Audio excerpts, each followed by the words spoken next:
Hey, my name's Danny Wilson, aka Motorwitch. We're here at my shop, The Collective, in downtown Phoenix, Arizona. I started working on bikes when I was pretty young. As a kid, my grandfather rode, my dad rode, my mom rode as well. So it's just always been Harley for me. I've really not done anything with any other brands. I decided that I wanted to be supremely good at one thing, not okay at a bunch.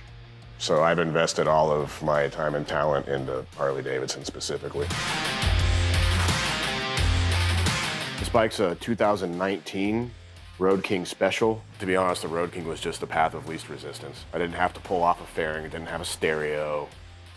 So starting out with a stock touring platform, obviously they're heavy and wide. They ride really, really well, but I wanted to shave weight and narrow the bike. In the rear of it, deleting the stock saddlebags and all of the covers and all of the things that attach to the rear frame section have been removed so that we're able to mount directly to the frame itself. I ended up cutting the tail section off right behind the strut, making another piece. So behind the saddlebags on this bike is just the tail section of the frame. Wanted a smooth fuel tank, so I ended up getting a fuel tank off of a 2009 Road King and cutting the top of it out where the fuel pump would go, and then cutting the bottom of it out and welding in a Sportster fuel pump mount. After that, the tank got narrowed 2 inches in the front, 1.75 inches in the back to maintain shape, but just be more narrow.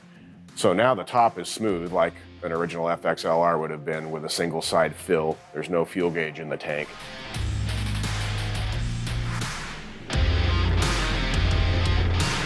The front end on this is kind of strange. The triple trees are a prototype, and it's got a Racetech G6 inverted front fork. In wanting to keep it clean, I didn't want to put a fairing or anything like that on it. We ended up just making like a half-piece nacelle that lays down over the top. The headlight's a Baja Designs LP6 headlight, so they run those in like trophy trucks and off-road applications.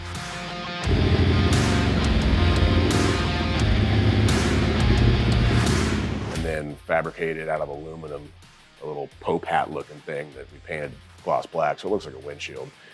And then behind that, we've maintained the speedometer and all of the indicator lights. So from the rider's position, you can still see the speedo clearly.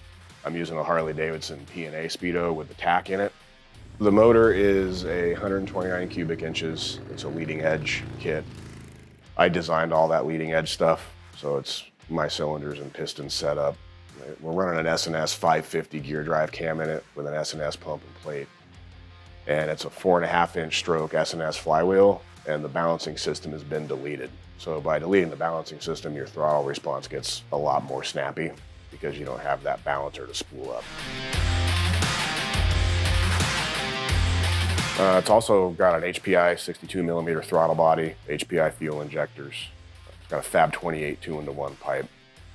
So it runs real good. It's quick, it's very responsive. Throttle response is good.